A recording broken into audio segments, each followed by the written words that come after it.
السلام علیکم دوستوں، جرنیل صاحبہ سیریز کے پارٹ 2 میں خوش آمدید۔ یہ وہ سیریز ہے جس میں ہم مسلم جرنیل صاحبہ کی تاریخ پڑھتے ہیں۔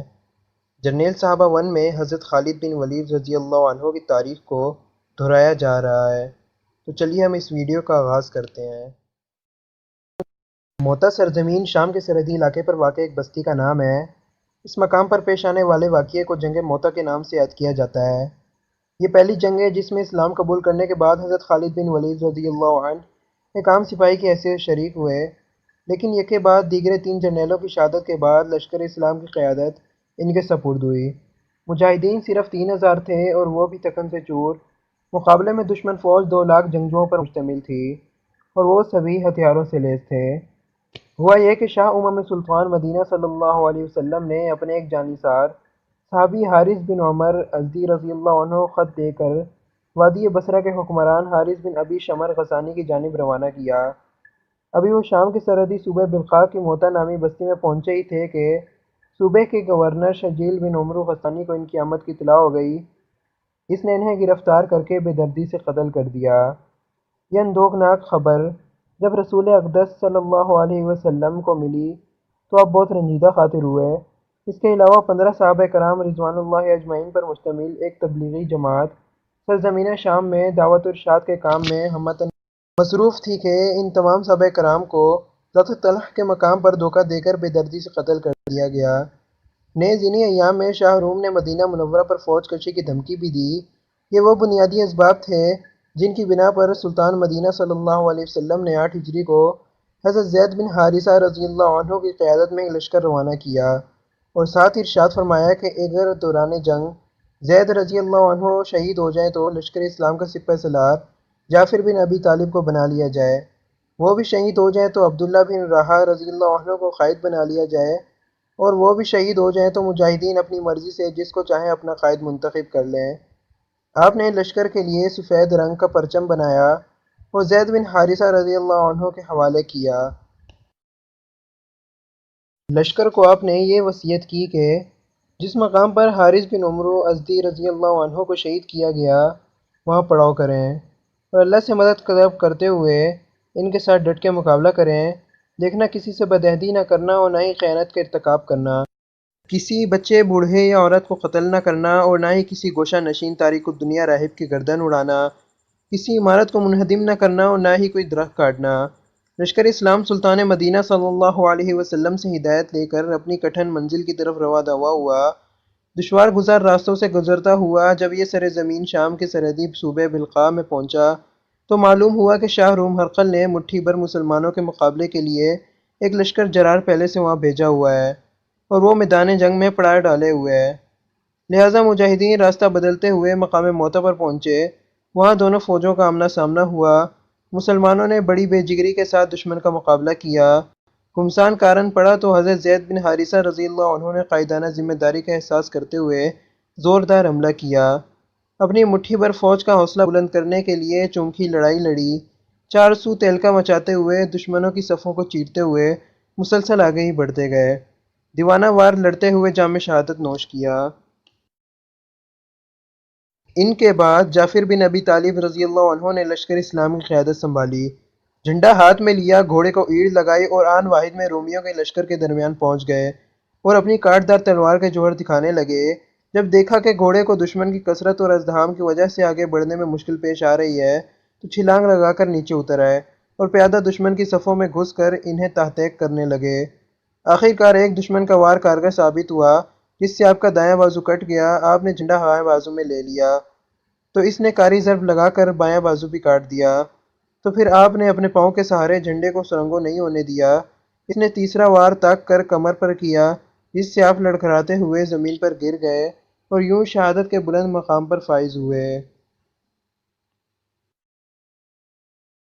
ان کے بعد ارشاد نبی کے مطابق حضرت عبداللہ بن رواحہ رضی اللہ عنہ نے آگے بڑھ کر جھنڈے کو تھام لیا اور آخر کار یہ بھی بہادری اور جوانمردی کے عظیم کارنامے سر انجام دیتے ہوئے شہادت کا خلاصہ زریں زیب تن کر کے بارگاہ رب جلیل میں حاضری کا شرف حاصل کرنے میں کامیاب و کامران ہو گئے۔ مسلسل 3 جرنیلوں کی شہادت سے مجاہدین کے حوصلے پست ہونے لگے۔ لشکر اسلام کا جھنڈا زمین پر گر چکا تھا، ہر طرف پریشانی کا عالم تھا۔ میدان میں کہرام مچا ہوا تھا۔ مجاہدین میں قلت اور رومیوں کی کثرت کی بنا پر بظاہر بچاؤ کی کوئی صورت دکھائی نہیں دے رہی تھی۔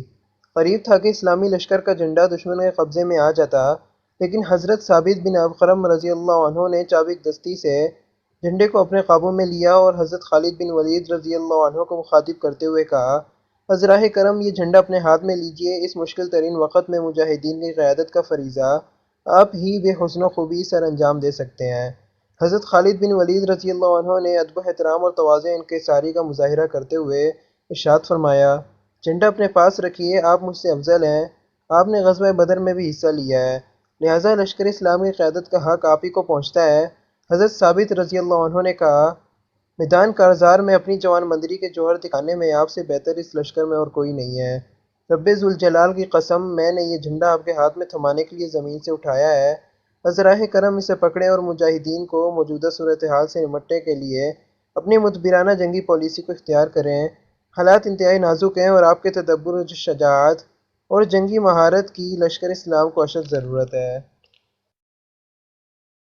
میرے سمیت سب مجاہدین کی دلی خواہش ہے کہ ان سنگین حالات میں آپ قیادت کا اہم فریضہ سنبھالتے ہوئے دشمن کے خلاف کوئی ایسی جنگی تدبیر اختیار کریں جس سے وہ ورطہ حیرت میں پڑ جائے اور مجاہدین سکھ کا سانس لینے کے قابل ہو سکیں۔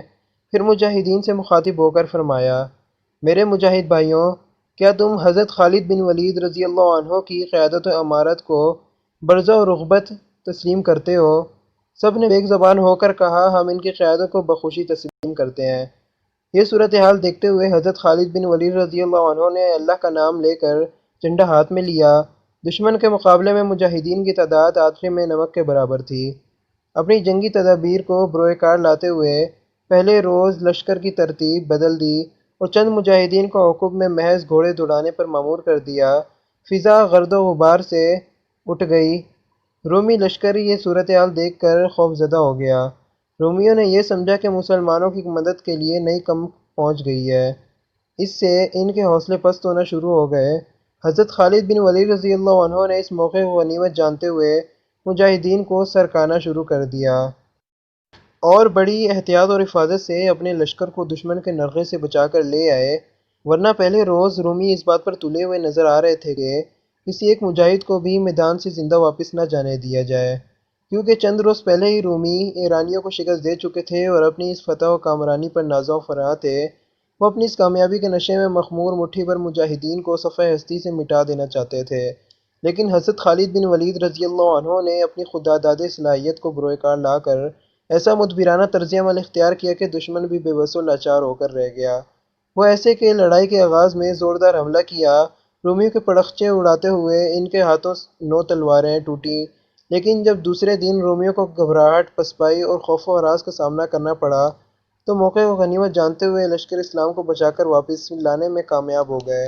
ایسے نازک حالات میں مجاہدین کو میدان کارزار سے واپس محفوظ لے آنا یہ جنگی تاریخ میں ایک ناقابل فراموش واقعہ ہے۔ حضرت خالد بن ولید رضی اللہ عنہ کے اسلام قبول کرنے کے بعد دوسرا اہم واقعہ جو پیش آیا وہ فتح مکہ کی صورت میں ظہور پذیر ہوا، جس میں باقاعدہ فخر اعظم سرور انبیاء صلی اللہ علیہ وسلم نے حضرت خالد بن ولید رضی اللہ عنہ کو ایک دستے کا امیر مقرر کیا اور حکم دیا کہ تم بنو سلیم، بنو خزیمہ، بنو غفار اور جینوں قبیلوں کی قیادت کرتے ہوئے مکہ کے بالائی علاقے کدہ کی جانب سے شہر میں داخل ہو، اور اگر کوئی مقامی قبیلہ راستہ روکنے کی در پہ ہو تو تمہیں اپنی تلوار کے جوہر دکھانے کی اجازت ہے۔ اگر کوئی مزاحمت نہ ہو تو تم اپنی جانب سے کسی کے ساتھ مقابلہ کرنے میں قطعاً پہل نہ کرنا۔ ہماری یہ پوری کوشش ہونی چاہیے کہ ہم بغیر خون بہائے پرامن طریقے سے مکہ مکرمہ میں داخل ہوں اور اس مبارک شہر کی حرمت کو پامال کرنے کی نوبت ہی نہ ہو۔ اگرچہ اس موقع پر مسلمانوں کی تعداد 10,000 تھی اور یہ مکہ مکرمہ کے باشندوں کی نسبت کافی زیادہ نفری تھی، بظاہر امکانات یہی تھے کہ اہل مکہ آج ہتھیار اٹھانے کی جرات نہیں کریں گے اور یوں پرامن ماحول میں مکہ فتح ہو جائے گا، لیکن بغیر ہتھیار اٹھائے زور آزمائے اپنے مرکز پر قبضہ کر دینا ان کی افتاد و تباہ کے خلاف تھا۔